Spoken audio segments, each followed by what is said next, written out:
Welcome to Beth's Happy Home. As some of you may know, I recently retired my column that I'd been writing for 5 years. It was called Americana, and it was about everything good in America. Every year at the end of the year, we would compile the photographs and the articles into a volume, and we posted it on Amazon. You can get it on Amazon. It'll be available there forever, but it's not printed in the newspapers anymore. I did it because I retired it because I feel like it's time to move on, that it had filled its mission and there was no more really to be said. We're blessed to live in this glorious promised land, and that was the point. So I wanted to share with you the way I'm feeling these days and kind of what's going on in my head. And the thing that is most important in my mind right now is just the sense of everything changing, that the Lord has promised to return to the earth and that He has told us exactly what signs to watch for, and we are seeing the signs all around us.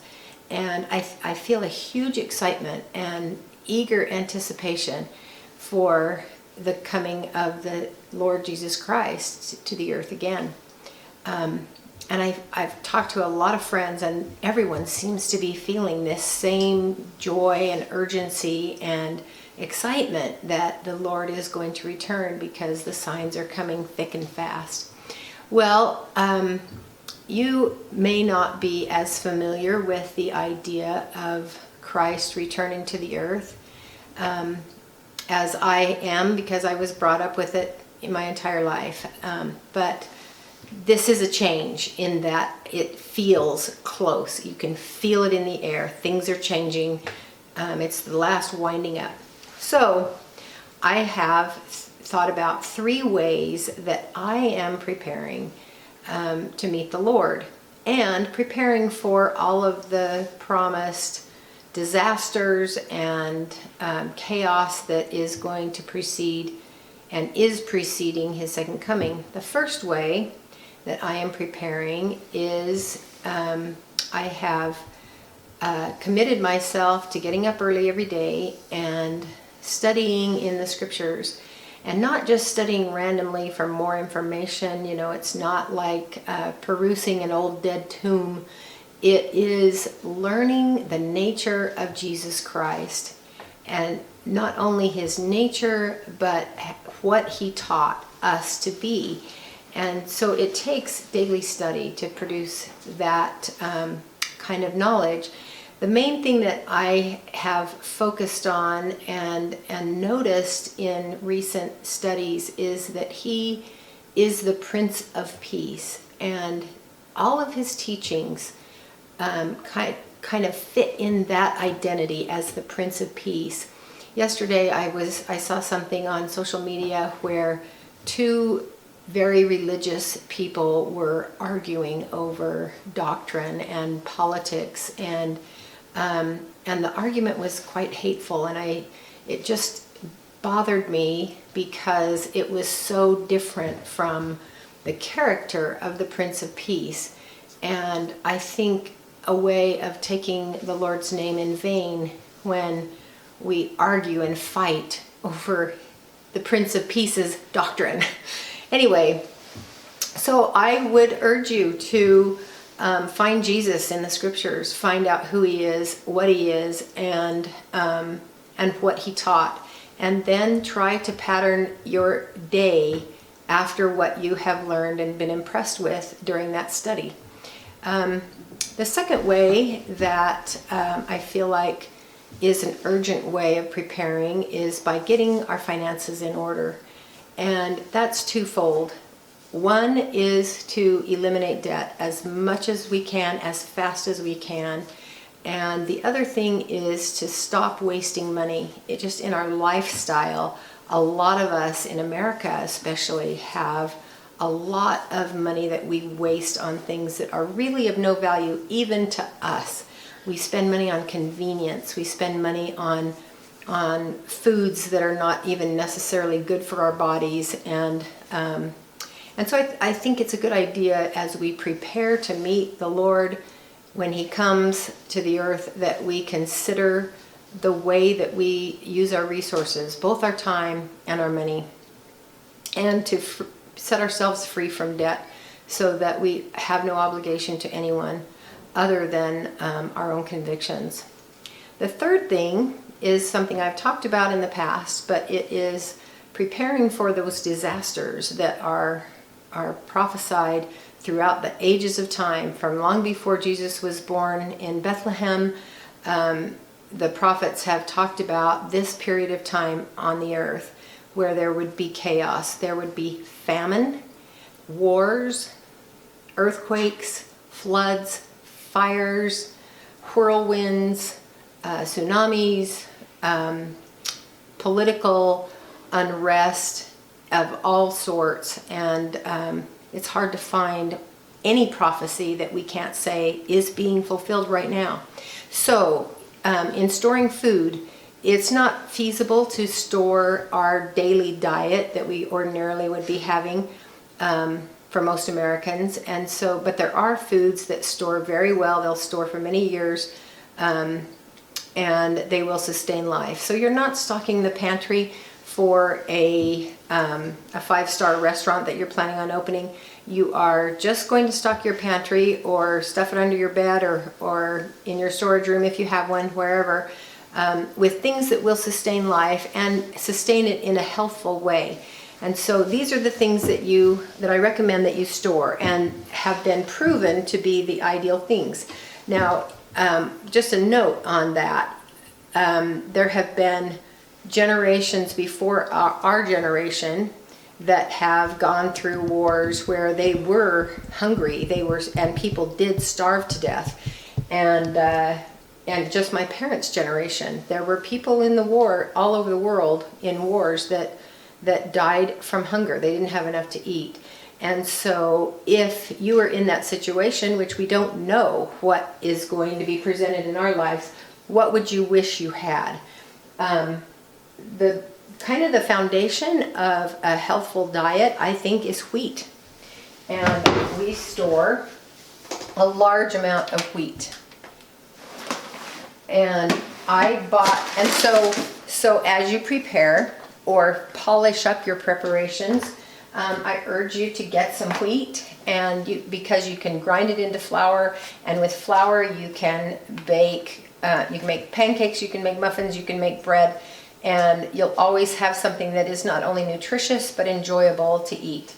And of course you need a grinder, and I've had several different ones over my married life, and other family members have had other brands, and so I've been able to compare. And this is the one that I'm the most happy with.